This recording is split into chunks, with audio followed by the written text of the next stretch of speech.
আসসালামু আলাইকুম। সম্মানিত দর্শক মণ্ডলী, প্রবাস থেকে বলছি অনুষ্ঠানে আজকে আমরা একটি ভিন্ন মাত্রা নিয়ে এসেছি। আজকে আমরা প্রবাস থেকে বলছি অনুষ্ঠানে চাকরি নিয়ে আলোচনা করব। বিশেষ করে আহ, আহ, কম্পিউটার প্রকৌশল বিজ্ঞান নিয়ে। আমাদের বাংলাদেশি অনেক অনেকেই সবসময় জিজ্ঞেস করেন যে কিভাবে জব পাবো, কিভাবে সফটওয়্যার টেস্টিং জব পাবো, কিভাবে সফটওয়্যার ডেভেলপমেন্ট টেস্ট পাবো, কিভাবে প্রজেক্ট ম্যানেজমেন্ট জব পাওয়া যাবে, কিভাবে স্ক্রাম মাস্টার জব পাওয়া যাবে, অথবা কম্পিউটার রিলেটেড জব আমরা আসলে কিভাবে পাবো। অনেক বাংলাদেশি আমেরিকাতে আছেন যারা বিভিন্নভাবে অনেক সময় এসডিইটি অথবা সফটওয়্যার ডেভেলপমেন্ট কোর্স করে এখানে ঠিকমতো চাকরিতে যেতে পারেন না। বিভিন্ন বাধা বিঘ্নতা আসলে তাদেরকে ঘিরে ধরে। শেষ পর্যন্ত দেখা যায় যে তারা আশা ছেড়ে দেয়। আমরা আশায় বুক বাঁধার মতো একজন মানুষকে আজকে পেয়েছি, আহ engineer S M Hasan Arif. তিনি আমার অত্যন্ত কাছের মানুষ। Engineer Hasan Arif big tech hunters ইনকর্পোরেশনের স্বত্বাধিকারী, সিইও। তিনি দীর্ঘ 12 বছর যাবৎ এসডিতে SDET software development engineering in test হিসাবে কর্মরত, এবং বর্তমানে তিনি আহ ফেডারেল জব করছেন এবং সেখানে তিনি ফেডারেল জবে তিনি কিউ লিড হিসাবে জব করছেন। আমরা এস এম হাসান আরিফ ভাইয়ের কাছ থেকে বিস্তারিত জানবো। আমরা বিভিন্ন রকমের খুঁটিনাটি প্রশ্ন ওনাকে করব এবং জানতে চাইবো কিভাবে আসলে আপনিও একজন কিউএ ইঞ্জিনিয়ার হিসাবে ভালো প্রতিষ্ঠা লাভ করতে পারেন আমেরিকাতে খুব সহজেই। আমরা তার কাছ থেকে অত্যন্ত গঠনমূলক আলোচনা শুনবো।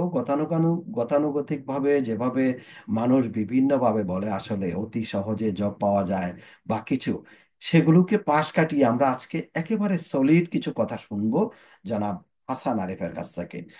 জনাব হাসান আরিফ ভাই, আপনাকে স্বাগত জানাচ্ছি হ্যালো আমেরিকার স্টুডিওতে। আপনি কেমন আছেন? প্রথমে সবাইকে আমার আন্তরিক শুভেচ্ছা এবং সালাম। আসসালামু আলাইকুম। এবং হিন্দু যারা দেখছেন তাদেরকে বলবো আদাব। অন্যান্য ধর্মীয় যারা আছেন তাদেরকে আমার সালাম এবং শুভেচ্ছা। আহ আলহামদুলিল্লাহ, আমি অবশ্যই বলবো আল্লাহর অশেষ রহমতে ভালো আছি এবং আমি আশা রাখি আমার প্রবাসী বাঙালি ভাইয়েরা যারা আমেরিকাতে আছেন সবাই ভালো আছেন এবং আশা রাখি আপনিও ভালো আছেন হারুন ভাই। আমি ভালো আছি। আপনাকে অশেষ ধন্যবাদ, অসংখ্য ধন্যবাদ। আপনি তো সব সময় আমার খবর নেন। অনেক ধন্যবাদ। আম, জনাব হাসান আরিফ, আপনি বিগ টেক হান্টার্সের কর্ণধার এবং এই নামেই আপনি বর্তমানে ট্রেনিং পরিচালনা করেন আপনার চাকরির পাশাপাশি। আপনি কি আমাকে একটু দয়া করে বলবেন আমাদের দর্শকদের উদ্দেশ্যে তারা কিভাবে খুব সহজে আপনার সাথে যোগাযোগ করতে পারবে, অথবা যে কারোর সাথে যোগাযোগ করে কিভাবে সে একজন সফটওয়্যার ইঞ্জিনিয়ার হতে পারবে? থ্যাংক ইউ, ধন্যবাদ এই প্রশ্নটি করার জন্য। আহ, আসলে আমরা অনেকেই বিভিন্ন মানুষের কাছ থেকে বিভিন্ন কথা শুনি, কিন্তু সবাই অ্যাকচুয়ালি রিয়ালিটি যেটা সত্য যেটা সেটা সবাই চেষ্টা করে কিছুটা ওভারল্যাপিং করতে। কারণ সবাই তাদের বিজনেসের জন্য বা তাদের যে স্কুল আছে তারা অনেক চটকদার অ্যাডভার্টাইজমেন্ট করে তাদের ক্লায়েন্ট পাওয়ার জন্য। But basically software engineering testing অতটা সহজও না, আবার অতটা কঠিনও না। এটা আপনাকে কিছুটা, লাইক আমরা যখন স্টুডেন্ট ছিলাম তখন যেমন পড়াশোনা করতে হয়, এখানেও আপনাকে সময় দিতে হবে, জানতে হবে, পড়াশোনা করতে হবে, তাহলে অবশ্যই আপনি সফল হবেন। অনেক ক্ষেত্রে দেখা যায় অনেকেই কোর্স শুরু করে কিন্তু শেষ করতে পারে না, অথবা শেষ করলেও জব পায় না। তো এটার রিজন হইলো একটাই, যে আপনি যখন এদেশে আমরা আসি, সবার একটা মানে সবার একটা পিছু টান থাকে যে ওকে আমাকে কাজ করতে হবে, কাজের পাশাপাশি এটা করে। সো সেই ক্ষেত্রে একটু ডিফিকাল্ট, কারণ আপনাকে লিস্ট ওই যে বললাম স্টুডেন্টের মতো প্রতিদিন 2 থেকে 3 ঘন্টা বা 4 ঘন্টা করে পড়ালেখা করতে হবে। The reason behind this is because we are not truly like computer science bachelor's degree holder, right? So whoever is spending 4 years to doing the computer science, we need to like bring us up with the same skill set. How we can do that? Like theoretically, we cannot do practically, but theoretically, we read every day 2-3 hours. That's how we're going to bring our skill set to that level. কিন্তু জনাব হাসান আরিফ, আমি তো মনে করি আমি 2009-10 থেকে আমি নিজেই জড়িত সফটওয়্যার ইঞ্জিনিয়ারিং এর সাথে। আহ, আমার যতটুকু আইডিয়া, আপনি হয়তো আমার চাইতে ভালো ছাত্র হয়ে থাকবেন, আমার যতটুকু আইডিয়া যে software engineering test, SDT, software automation engineer হতে হলে আপনাকে কমপক্ষে 6 মাস দৈনিক 6 থেকে 8 ঘন্টা পড়াশোনা করতে হবে, এবং ফুল টাইম। যে অন্য কোনো চাকরি করে যদি আপনি করেন তাহলে এই টাইমটাকে আপনাকে আহ 2 অথবা 3 দিয়ে গুণ করতে হবে। আমার কথাটা কি ঠিক? না, আপনার কথা ঠিক আছে। বেসিক্যালি যখন আপনি কারো কাছে যান, কোর্সগুলো তারা ডিজাইন করে weekend basis, right? So weekend basis means Saturday Sunday. We are not doing like 7 days or 5 days. So that's why it's 8 to 10 hours. So you do training like for 2 hours on Saturday and Sunday, then you study for 8 hours. But when you do daily basis, right? Daily basis, you don't have to do 8 hours or 10 hours. Daily basis, if you spend like 3 to 4 hours, you can capable to do it because instead of spending a lot of hours in 2 days, you just divide that in 7 days. So that's why I said 3 to 4 hours because you spending the same amount of time, but you just spending through a whole week.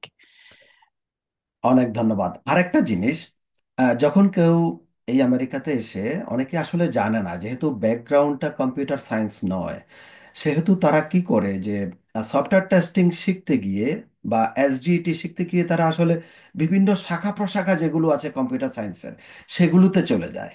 মানে একটা করতে গিয়ে ডানে বায়ে চলে যায়, তারা তাদের ট্র্যাকটা ঠিক রাখতে পারে না। এ ব্যাপারে একটু বলবেন যে নির্দিষ্টভাবে কি জিনিসটা, কোন জিনিসটা শিখলে সে এসডিটি জব পেতে পারে? ধন্যবাদ, অসংখ্য ধন্যবাদ এই কোশ্চেন করার জন্য। Because as I mentioned earlier, like most of the people start with one thing, then they end up with different things. So at the beginning, you have to decide what you can do, right?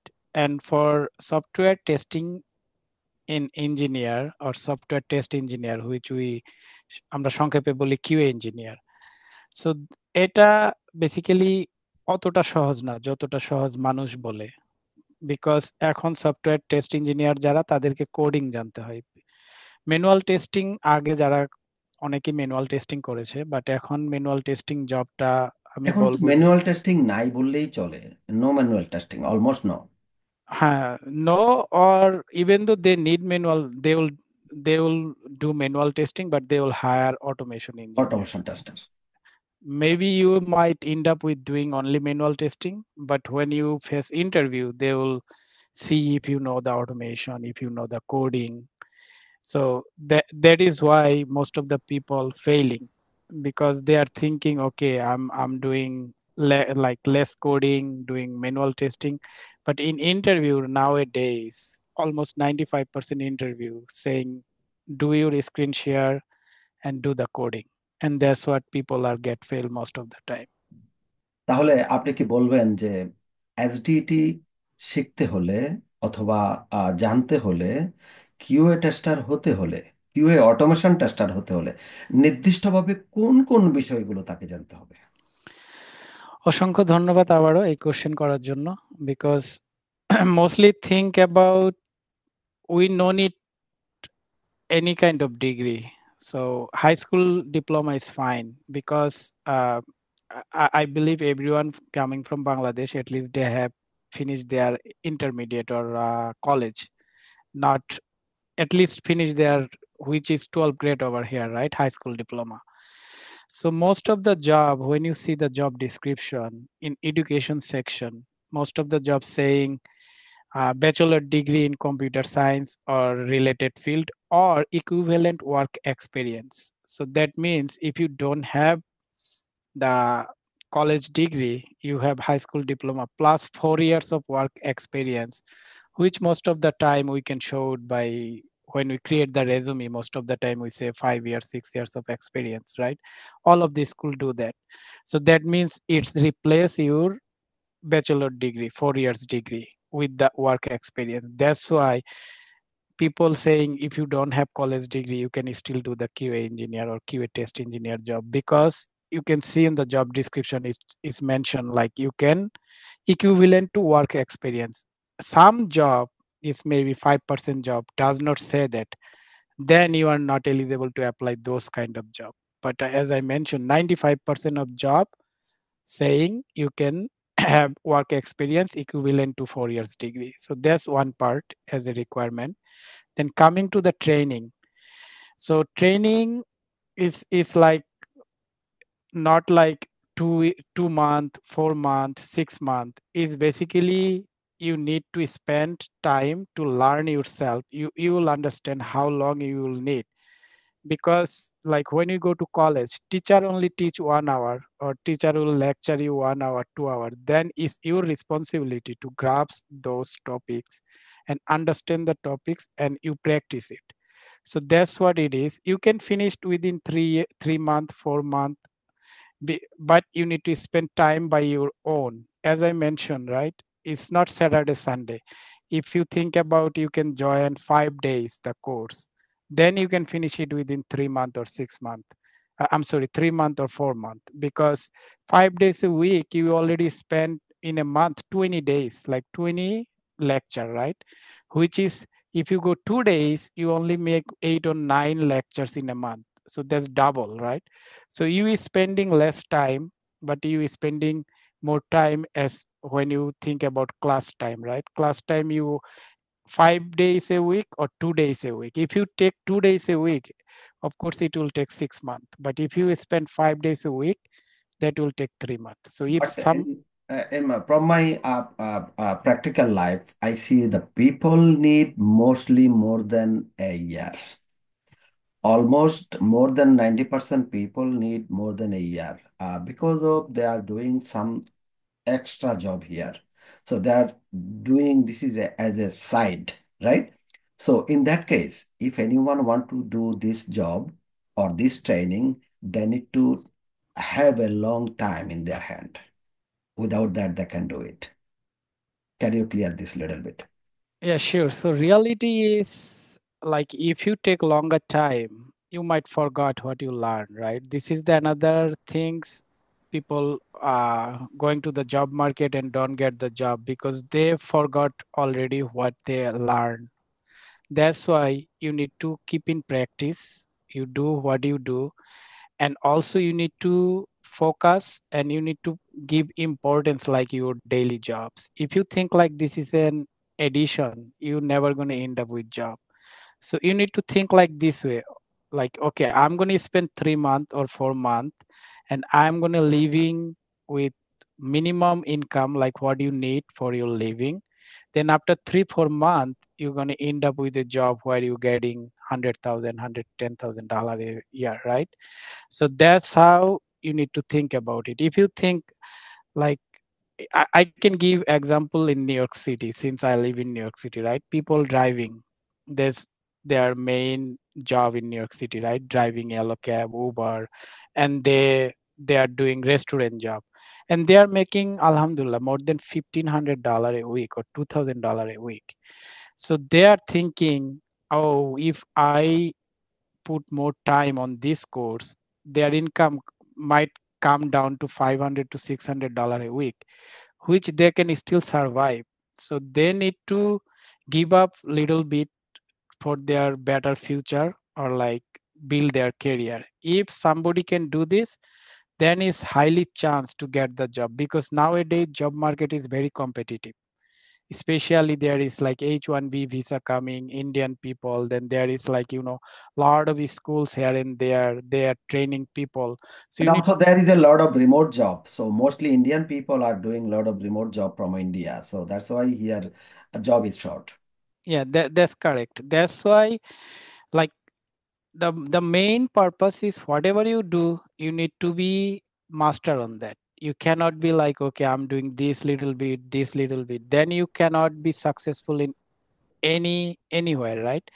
The অনেক goal অনেক ধন্যবাদ আপনাকে, অনেক অনেক ধন্যবাদ। আমি একটু দর্শকদেরকে বলতে চাই, আপনারা যারা এসডিটিতে অথবা সফটওয়্যার কোয়ালিটি অ্যাসুরেন্স ইঞ্জিনিয়ার হতে চান, তাদেরকে বলবো আপনাদের প্রচুর পরিশ্রম করতে হবে। আসলে যারা কাজ করবেন, যেটা আরিফ ভাই বললেন, নিউ ইয়র্ক সিটিতে আপনি যদি ট্যাক্সি চালান অথবা অন্য কোনো কাজ করেন, আপনাকে পড়াশোনার জন্য হাতে 3 থেকে 5 ঘন্টা সময় প্রতিদিন রাখতে হবে।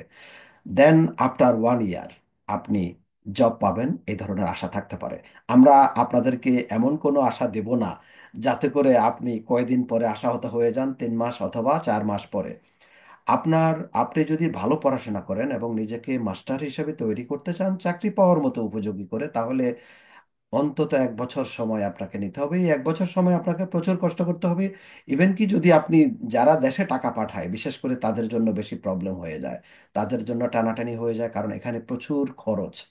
এই খরচ মিটিয়ে দেশে টাকা পাঠিয়ে সে শেষ পর্যন্ত ওই কোর্সে আর থাকতে পারে না, পড়াশোনা করে কাভার করতে পারে না। সে চিন্তা করে আমি অলরেডি তো ব্যাকডেটেড হয়ে গেলাম, এই যে 6 মাস চলে গেল, 8 মাস চলে গেল, 9 মাস চলে গেল, আমি কিছুই করতে পারলাম না। 10 মাসের সময় সে আসলে গিভ আপ করে। অথচ সে যদি আরো 2 মাস ট্রাই করতো তাহলে কিন্তু সে চাকরি পেয়ে যেত।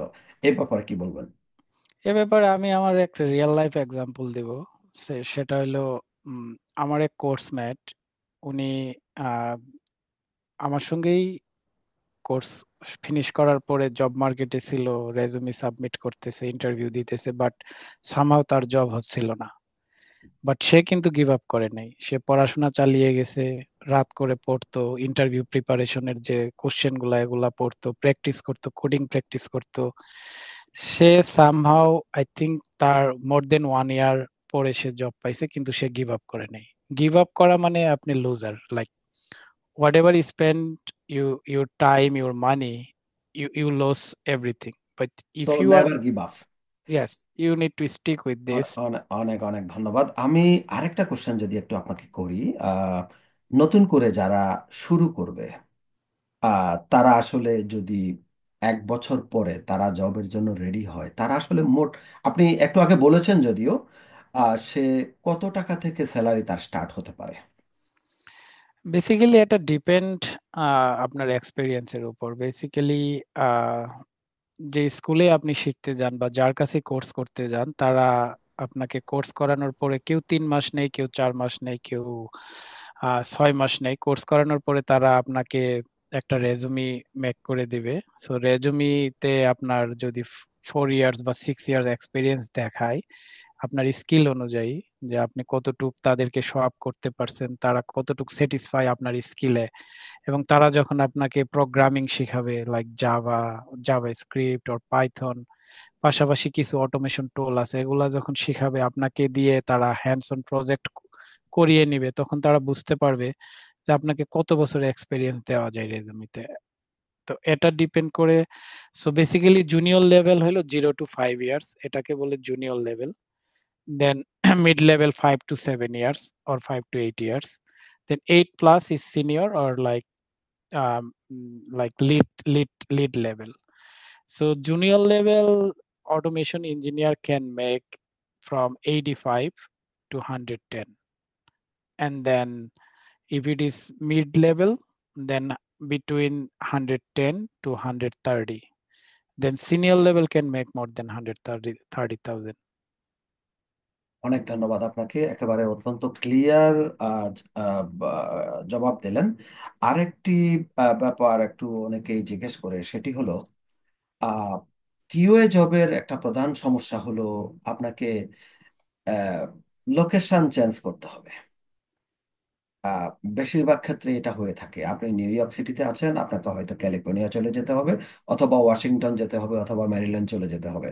তো এটার জন্য কিন্তু বেশিরভাগ মানুষকে তৈরি থাকতে হবে। যেমন আমার ক্ষেত্রে হয়েছিল, আমি 2010-এ যখন আমি প্রথম চাকরি পেয়েছিলাম ওয়াশিংটনে, আমি কিন্তু যাইনি সেখানে, আমি রিজেক্ট করেছিলাম সেটাকে। তো এই ব্যাপারে আপনি কি বলবেন? হ্যাঁ, এটা অনেক গুরুত্বপূর্ণ কোশ্চেন, বিকজ আমরা সবার ফ্যামিলি আছে, আমরা সবাই অনেক জায়গায় সেট আপ হই। সো এটা আরেকটা আরেকটা বিষয় আপনাকে প্রথমেই ডিসাইড করতে হবে। সেটা হলো যে আপনি যখন এই কোর্স করবেন বা এই দিকে আসার জন্য মাইন্ড সেট করবেন, তখন আপনাকে এই মাইন্ডও সেট করতে হবে যে ফার্স্ট জব, প্রথম জব, যেখানেই হোক আমি সেটাই নিব। এই মাইন্ডসেট নিয়ে আপনাকে এখানে আসতে হবে। সো আপনার যদি ফ্যামিলি থাকে, আপনি প্রয়োজনে ফ্যামিলি রেখে ওইখানে গিয়ে জব করবেন। তারপরে আবার মানে উইকেন্ডে চলে আসবেন। সেই ক্ষেত্রে আপনার কস্ট একটু বেশি হবে, কারণ আপনাকে ২ জায়গায় মেইনটেইন করতে হচ্ছে। বাট ১ম জবটা আপনাকে এইভাবেই থিংক করে নিতে হবে। কারণ ১ম জব পাওয়াটা একটু টাফ। এরপর আপনি যখন একটা জব পেয়ে যাবেন, একটা জব পাওয়ার পরে আপনি পাশাপাশি আরেকটা জব খুঁজতে থাকবেন। চাকরিও করবেন, পাশাপাশি জবও খুঁজবেন। সো তখন আপনার, সাপোজ আপনি নিউ ইয়র্কে থাকেন অথবা নিউ জার্সিতে থাকেন। আপনি জব পেয়েছেন ভার্জিনিয়াতে। তো আপনি ভার্জিনিয়ার জবটা করবেন। পাশাপাশি আপনি স্টিল জব মার্কেটে থাকবেন।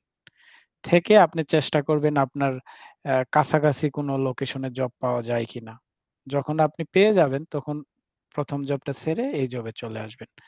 এটা আ স মানে আমি বলব সবার ক্ষেত্রেই এটা করা উচিত। আমি নিজেও এটা করেছি। আমার ১ম জব আমি পেয়েছিলাম নর্থ ক্যারোলিনাতে।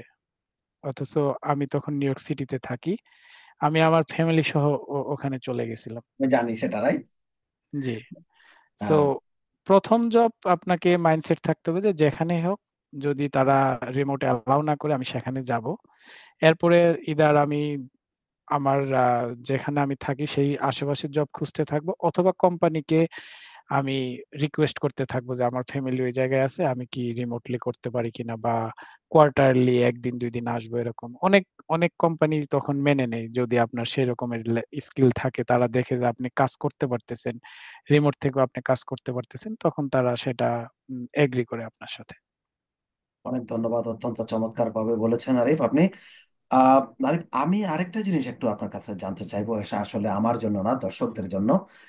প্রিয় দর্শক, আপনারা যারা দেখছেন, আপনাদের পক্ষ থেকে আরেকটা কোশ্চেন একটু তাকে করি, সেটা হলো, যদি জব পাওয়া যায়, সেই জবগুলো আসলে কিরকম হতে পারে, সেটা কতদিনের হতে পারে, সেটা কি পার্মানেন্ট জব হবে নাকি চুক্তিভিত্তিক হবে, সে ব্যাপারে একটু জানতে চাই।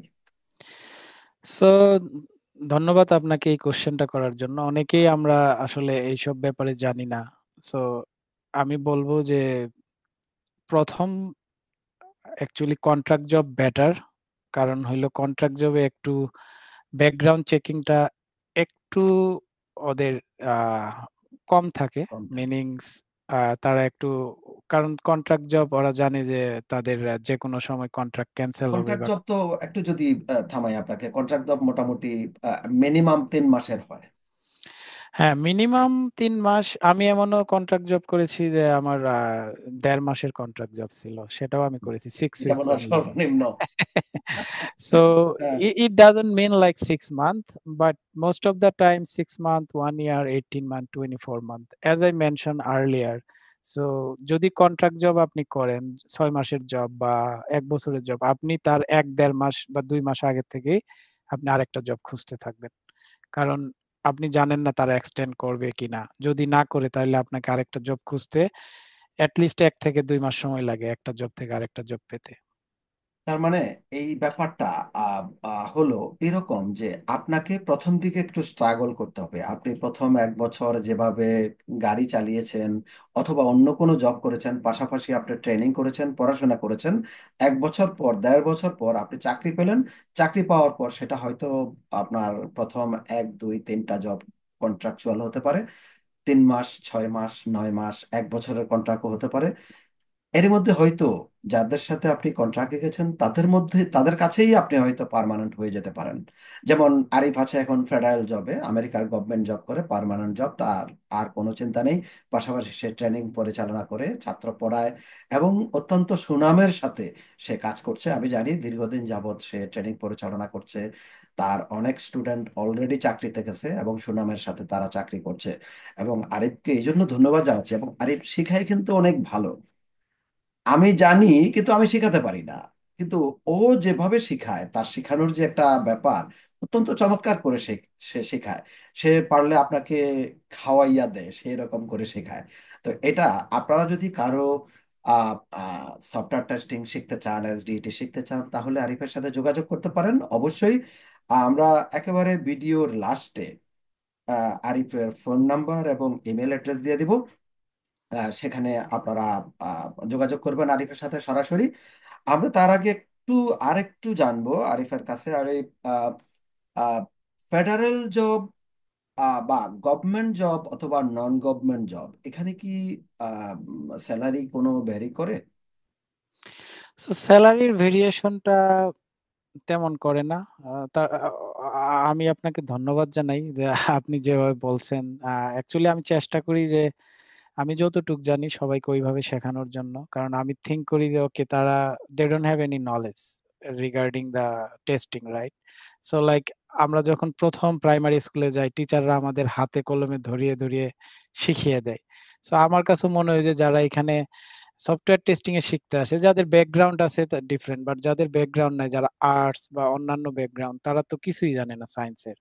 সো তাদেরকে যদি ওইভাবে না শেখানো হয় তারা তো বুঝতে পারবে না। এই এই জিনিসটা খেয়াল করে আমি চেষ্টা করি যে আমি যতটুক জানি সেইভাবে বুঝিয়ে শেখানোর জন্য।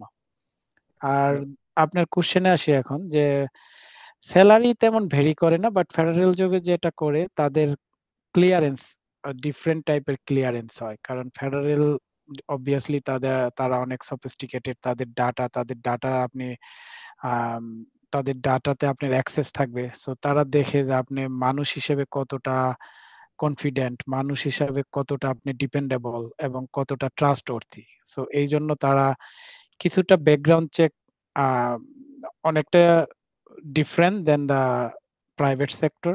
সো প্রথম জব ওর লাইক প্রথম 1-2 বছর আমি বলবো ফেডারেলের দিকে নজর না দেওয়াই ভালো।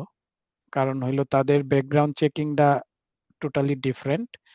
এবং আমি এইটুক বলতে চাই, একবার ফেডারেল জবে যদি ঢুকতে পারেন এবং যদি আপনার সেই ক্লিয়ারেন্সটা থাকে, সেই ক্ষেত্রে আপনার কন্ট্রাক্ট শেষ হোক বা এক প্রজেক্ট থেকে আরেক প্রজেক্টে আপনি সহজেই মুভ করতে পারবেন, কারণ তখন ওই ক্লিয়ারেন্সটার একটা ভ্যালু থাকে। এই জন্য ফেডারেল জবটা ইম্পর্টেন্ট। এবং বাট আমি বলবো প্রথম দিকে আমিও প্রথমে ফেডারেলে ঢুকি নাই, just for for the information for the whoever seeing this video. যাক, আপনার ইনফরমেশনের জন্য ধন্যবাদ। অনেকগুলো চমৎকার ইনফরমেশন আমরা পেলাম। আমি যে কোশ্চেনগুলো আপনাকে করেছি আসলে এগুলো সচরাচর মানুষের কাছ থেকে আমি পাই কোশ্চেনগুলো। অনেকেই প্রবলেমে পড়ে কোর্স করতে গিয়ে কয়দিন করে এরপরে আবার অন্যদিকে চলে যায়, সেজন্যই আসলে ঘুরিয়ে ফিরিয়ে এই কোশ্চেনগুলো করা। আমরা যদি আপনার সম্মতি পাই তাহলে এই আহ, অনুষ্ঠানটাকে কন্টিনিউ করব। আমরা এক এক দিন এক একটা বিষয়ে, কোর্সের এক একটা বিষয়ে আমরা আলোচনা করতে পারি। প্রিয় দর্শক মণ্ডলী, এই অনুষ্ঠানটি প্রবাস থেকে বলছি, অনুষ্ঠানে আমরা যে অনুষ্ঠানগুলো করে থাকি এগুলো সম্পূর্ণরূপে বিজ্ঞাপন ফ্রি, এখানে কোনো বিজ্ঞাপন নেই। অনেকেই মনে করে থাকে, আমাকে আজকেও একজনে ফোন করে বলেছে, ভাই আপনার ওখানে বিজ্ঞাপন দেওয়ার কোনো ব্যবস্থা আছে কিনা? আপাতত নেই। আহ, যদি কখনো ভবিষ্যতে হয় তাহলে বিজ্ঞাপন দেওয়ার ব্যবস্থা করব, কিন্তু আপাতত নেই, আপাতত সম্পূর্ণ ফ্রি।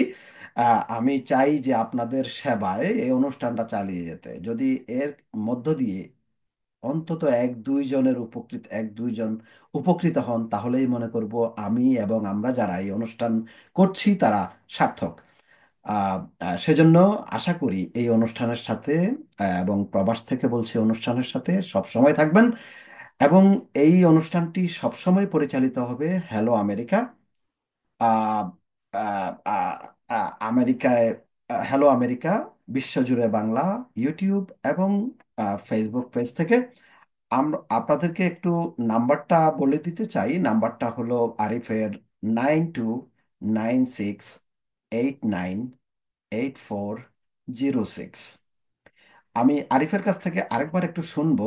আরিফ, আপনি যদি আপনার ইমেইল অ্যাড্রেস এবং নাম্বারটা বলে দেন দর্শকের উদ্দেশ্যে, তারা আপনার সাথে যোগাযোগ করতে পারে এবং ফ্রি কনসালটেশন করতে পারে। থ্যাংক ইউ, ধন্যবাদ আমাকে এই সুযোগ দেওয়ার জন্য। যে আমি এই কোর্সটাকে দেখি সেবা হিসেবে আর কি। আমি মোস্টলি, আপনি নিজেও জানেন হারুন ভাই, যে আমি কখনো টাকার জন্য কাউরে কোর্স করাই না, যে আমি টাকা ইনকাম করব ওই কোর্স থেকে, এরকম আমার চিন্তা ভাবনা নাই।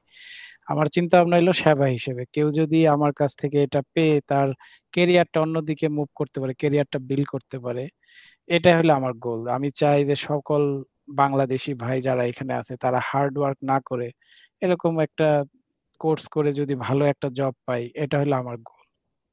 আর আপনি যদি সেই অনুযায়ী আপনার গোলে আপনি সাকসেস হন, তখন টাকা আপনি এমনি খুশি হয়ে দিবেন। আপনার কাছ থেকে কারো চাইতে হবে না যে না আমাকে 6,000 দাও, 10,000 দাও, এরকম চাওয়ার দরকার নাই।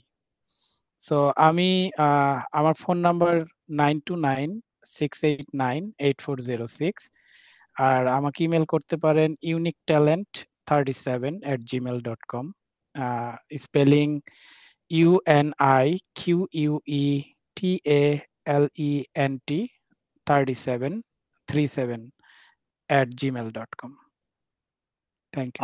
অনেক ধন্যবাদ আপনাকে, প্রিয় দর্শক মণ্ডলী, আপনারা যারা এতক্ষণ কষ্ট করে দেখলেন প্রায় হাফ অ্যান আওয়ারের অনুষ্ঠানটি। আশা করি আপনাদের ভালো লেগেছে এবং আশা করি সামনের অনুষ্ঠান আপনাদের আরো ভালো লাগবে, কারণ আমরা এই অনুষ্ঠানটি কন্টিনিউ করব এবং জনাব এস এম হাসান আরিফ কোর্সের বিষয়ভিত্তিক ব্যাখ্যা আমরা এক এক দিন এক একটি চ্যাপ্টার নিয়ে আলোচনা করব। সেই আলোচনায় আসছি আবার আগামী সপ্তাহে। সে পর্যন্ত সাথেই থাকুন এবং শেয়ার করতে থাকুন, লাইক দিতে থাকুন আপনার পরিচিত মহলে। ভালো আমি থাকবেন। হারুন ভাই, সরি আপনাকে ইন্টারাপ্ট করার জন্য। আমি দর্শকদের উদ্দেশ্যে বলবো আর ভিউয়ারদের উদ্দেশ্যে বলবো যে আপনাদের যে কোনো কোশ্চেন, যে কোনো ধরনের question related to not only software QA tester, related to any IT related question, আপনারা হারুন ভাইয়ের কাছে কমেন্ট বা যে মাধ্যমে হারুন ভাই আপনাদের কোশ্চেন গুলা পায় সেগুলো তার কাছে পাঠাবেন। সো পরবর্তী অনুষ্ঠানে উনি ওই কোশ্চেন গুলা, আমরা ওই কোশ্চেন গুলা আনসার করার চেষ্টা করব। Thank you. অবশ্যই আপনাকে অনেক অনেক ধন্যবাদ আরিফ। দর্শক মণ্ডলী, আপনারা আমার সাথেও যোগাযোগ করতে পারেন। আমার ফোন নাম্বার 6465494280। এই অনুষ্ঠান এবং প্রবাস থেকে বলছি অথবা হ্যালো আমেরিকার যে কোনো অনুষ্ঠান নিয়ে অথবা এই অনুষ্ঠানে যোগাযোগ করতে চাইলে আমার সাথে যোগাযোগ করতে পারেন অথবা ইমেল করতে পারেন helloamerica71@gmail.com। আপনারা সকলে ভালো থাকবেন, সুন্দর থাকবেন, সুস্থ থাকবেন এবং নিরাপদে থাকবেন। অবশ্যই আগামী অনুষ্ঠান দেখার অপেক্ষায় থাকবেন। শুভরাত্রি। আল্লাহ হাফেজ, শুভরাত্রি সবাইকে। আল্লাহ হাফেজ। আল্লাহ হাফেজ।